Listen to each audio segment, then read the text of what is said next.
네, 유동층 관련 분야 북세미나를 진행할 학부연구생 장영진이라고 합니다.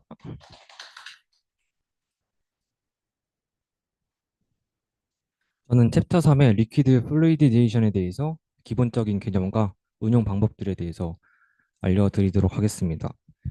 액체 유동층은 평- 쉽게 말해서 고체 입자가 반응 기한에 차 있고 액체를 아래에서 위로 쏴주면 어, 고체 입자가 부유하면서 조작되는 공정 기술이라고 아시면 될 것 같습니다. 이 액체 유동층의 장점은 뭐냐면 높은 표면적, 액체와 고체 입자의 높은 표면적을 갖기 때문에 어, 화학 반응이나 분리 공정 같은 것들이 매우 잘 일어나게 됩니다. 따라서 아래에 보이는 어, 응용 공정을 할 수가 있고요. 입자 분리나 아니면 결정화, 침출 및 세척, 그리고 흡착 및 이온 교환 같은 공정들을 활용할 수가 있습니다. 그리고 설명하기에 앞서 기본적인 가정을 하도록 하겠습니다. 어, 일단 입자는 균일한 크기와 밀도를 갖고 반응기는 일정한 단면적을 가진 수직 컬럼으로 가정을 하고 시작하도록 하겠습니다.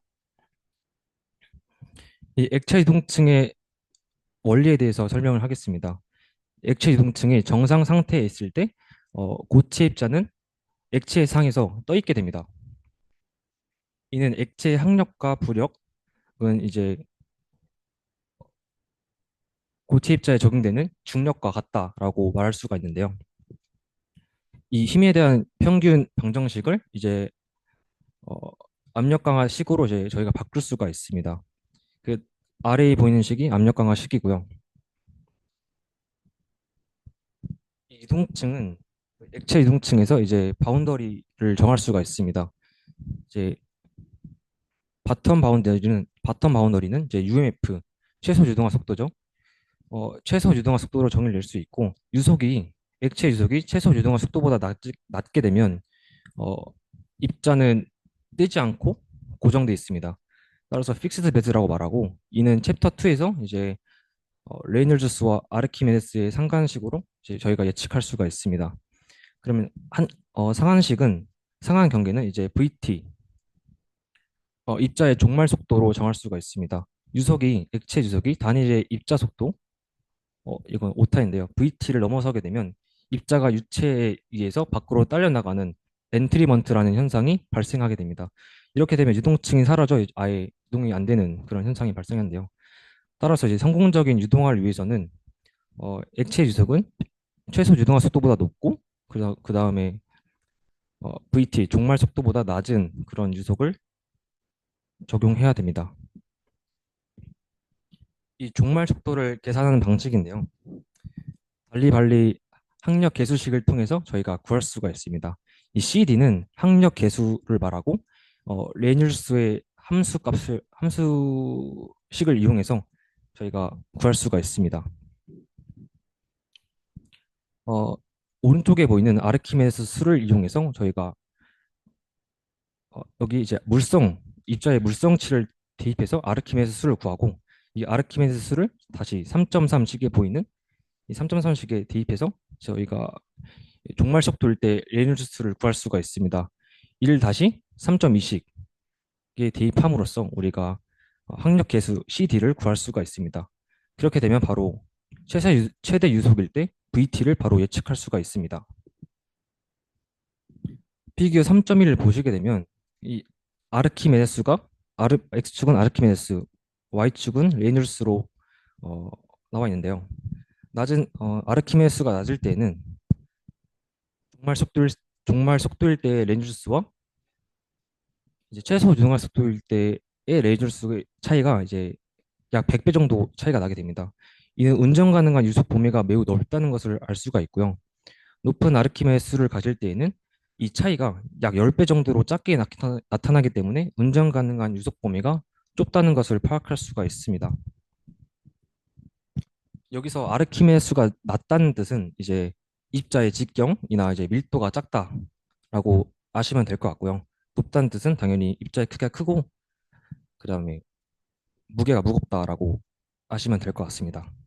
하지만 이 VT를 실제적으로 정할 때는 VT는 실질적으로 적용할 때는 좀 더 낮게 설정이 되는데요. 왜냐하면 실제 반응기의 컬럼의 높이는 유한하죠. 그렇기 때문에 층팽창, 유속이 높아지면 층팽창이 일어나면서 이제 나게 되는데, 이 층팽창이 이제 반응기의 높이를 넘어서게 되면 입자가 유실되는 현상이 발생합니다. 그렇기 때문에 실제 운전이 가능한 유속은 입자의 종말 속도보다 낮게 설정돼서 저희가 운전할 수가 있습니다. 다음은 액체 이동층의 전체적인 거동에 대해서 설명하겠습니다. 그림 3.2의 A를 보시게 되면 육안으로 봤을 때 곱체 입자가 그냥 균일하게 퍼져서 이제 팽창하는 것처럼 보여집니다. 이는 전통적으로 액체 이동층에서 호모지너스 익스펜션이라고 학술적으로 말하게 되는데요. 이는 일반적으로 액체 이동층에서 믿는 그런 학술적인 용어였습니다. 하지만 저희가 컴퓨터 CFD 시뮬레이션 실제 현상을 돌려봤는데요. 실제 현상인 돌려봤는데 어, 이 피규어 3.2에 B1에서 B3에 보이는 것 같이 국부적인 소용돌이와 이제 입자들이 모여지는 이런 클러스터 현상이 끊임없이 발생하는 것을 저희 알 수 있었습니다. 따라서 균일하게 균일하게 익스펜션 한다는 이 사실은 틀린 걸로 저희가 알 수 있었습니다. 다음은 액체 유속의 증가함에 따라 층팽창이 어떻게 일어나는지 공극률의 상관관계를 통해서 파악했습니다. 리처슨 자키 이퀴에이션을 많이 사용한대요. 이 왼쪽에 보이는 리처슨 자키 이퀴에이션을 보시게 되면 U는 슈퍼피셜 벨로시티고 UI는 가상 유속, 그리고 공극률, 그리고 공극률의 n승이라고 나와 있습니다. n은 팽창 지수입니다. 이를 로그를 적용시켜주면 n이 기울기인 이제 직선의 형태로 저희가 판단할 수가 있습니다. 그 다음 음, 중요한 파라미터인 n에 대해서 설명하겠습니다. 여기서 n, 팽창 지수는 고정된 값이 아니고 입자가 어떤 유체 흐름, 상태, 터블런트인지 라미나 플로우 상태에 있는지에 따라서 달라지게 됩니다. 피규어 3.3을 보시게 되면 이제 레이놀즈 수가 낮고 라미나 플로우일 때는 n 값이 크게 설정되어 있습니다. 4.65에서 4.8로 설정이 되어 있는데, 이는 기울기 n이 크다는 뜻이므로 이제 유속이 변함에 따라서 어, 민감하게 베드가 팽창한다라고 알 수가 있겠습니다. 그만큼 이제 공극률이 커지게 된다는 뜻이죠. 그 다음에 어, 레이놀스가 높고 터블런트 플로우일 때는 n 값이 작아지게 됩니다. 2.35에서 2.4 정도로 작아지게 되는데, 이때 영역을 관성 지배 영역이라고 말하고 있습니다. 이때는 이제 점성 지배 영역에 비해서 유속에 덜 민감하게 반응하겠죠. 그렇기 때문에 이는 이제 n 값이 더 작기 때문에 민감하게 반응합니다. 덜. 다음은 다음 파라미터인 이제 가상 유속에 대해서 설명하겠습니다. 이 가상 유속은 이론적으로는 공극률이 1인 상태를 말하는데요.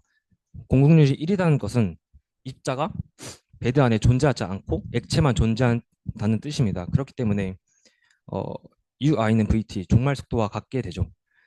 실제 실험 결과 이제 피규어 3.4를 보시게 되면 UI per 이제 VT의 비율을 나타내 주는데, UI는 이제 0.8에서 1.0 VT로 설정이 많이 되어 있습니다.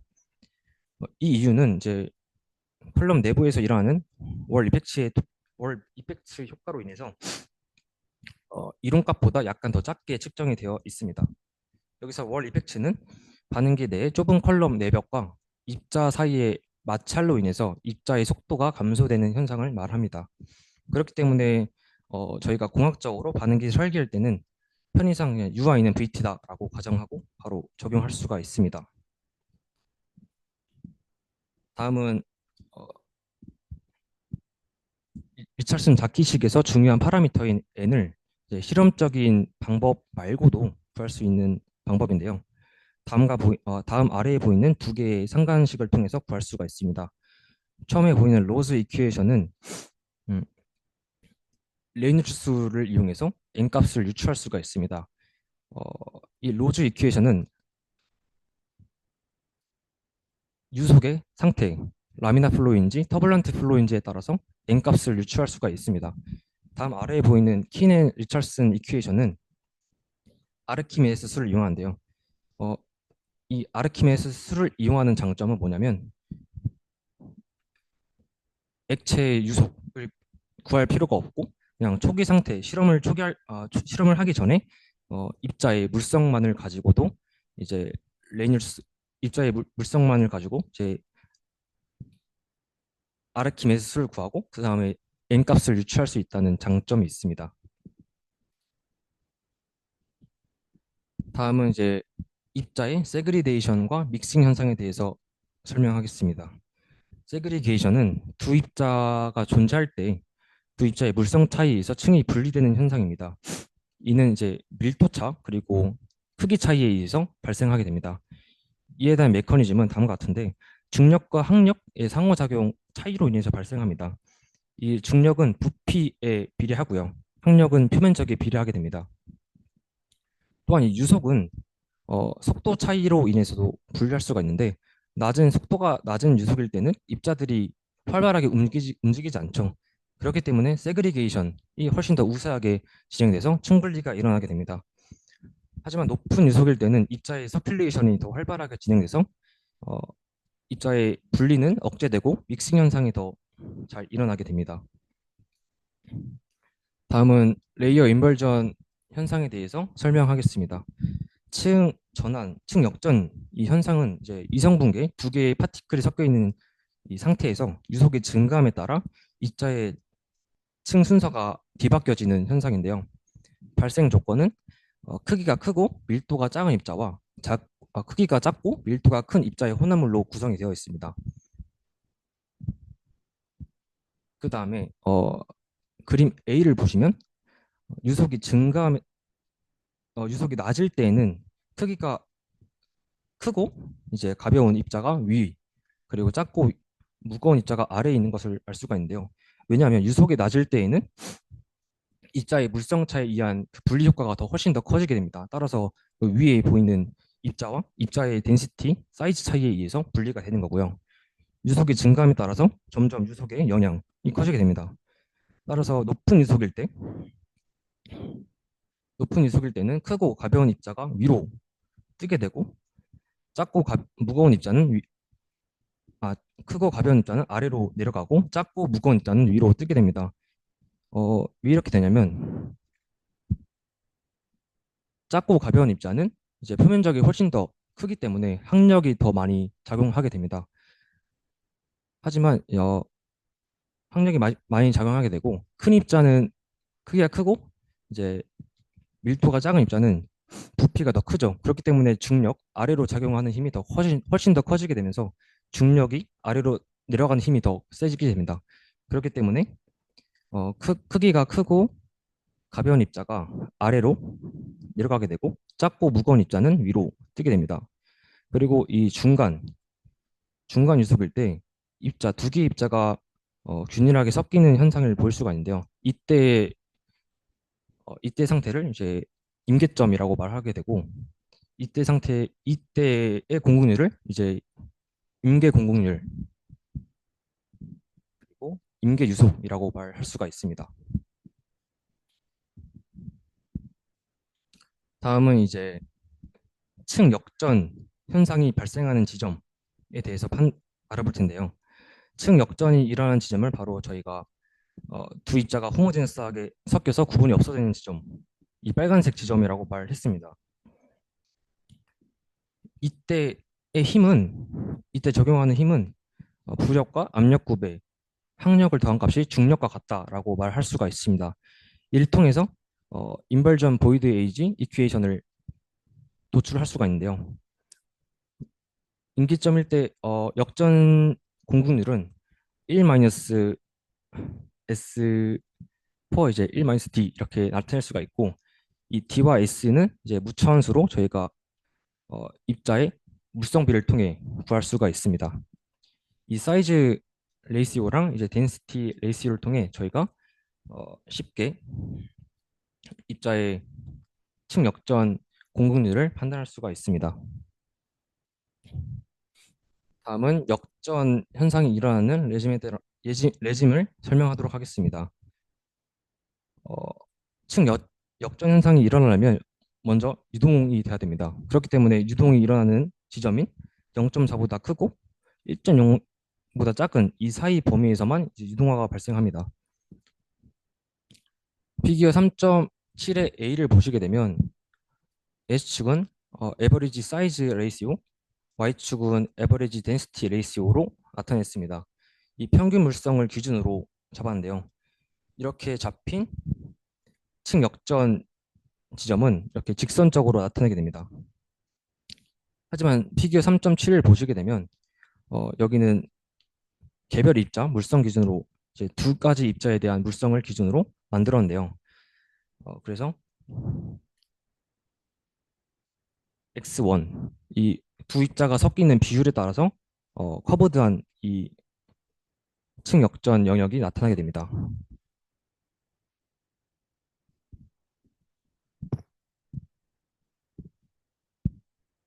다음은 이제 저희가 이전 슬라이드에서 어, 임계점 일대의 공급률을 계산했으니까 이제 임계 유속을 계산해야 됩니다.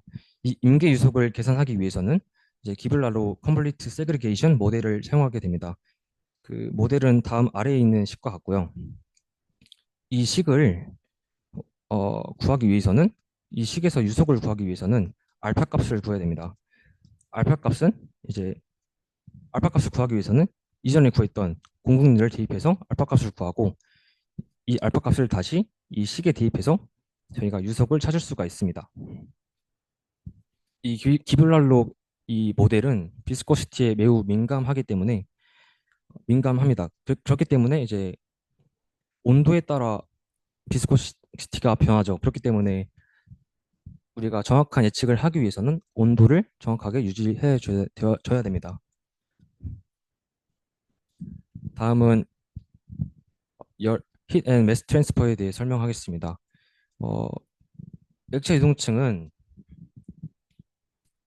액체를 위에서 아래로 넣어주면 고체 입자가 액체에 의해서 섞이게 됩니다. 어, 액체가 임펠러 효과를 주기 때문에 고체 입자가 그냥 잘 섞이는 아시테이션 되고 이제 이렇게 되기 때문에 이제 호모제너스한 컨디션으로 유지가 되는데요. 그렇기 때문에 이제 열매 물질 전달이 매우 뛰어나다라고 말할 수가 있습니다. 따라서 이제 고정층 대비 입자가 훨씬 더 자유롭게 움직여서 유체와 접촉합니다. 따라서 이제 전달 개수, 매스 트랜스퍼 코에피션트가 훨씬 더 크게 됩니다. 약 15배 이상 커지게 됩니다. 그다음 인터페이스 트랜스퍼인데 이 인터페이스 트랜스퍼는 입자 표면과 주변 유체 사이에서 일어나는 전달을 말합니다.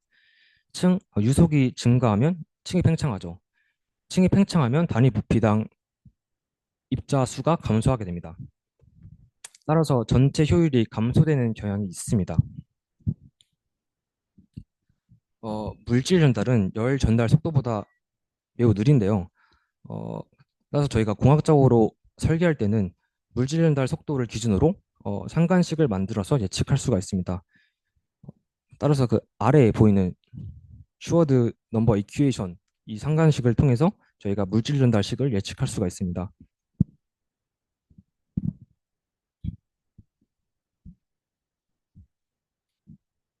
다음 벨트 서페이스 트랜스퍼인데요.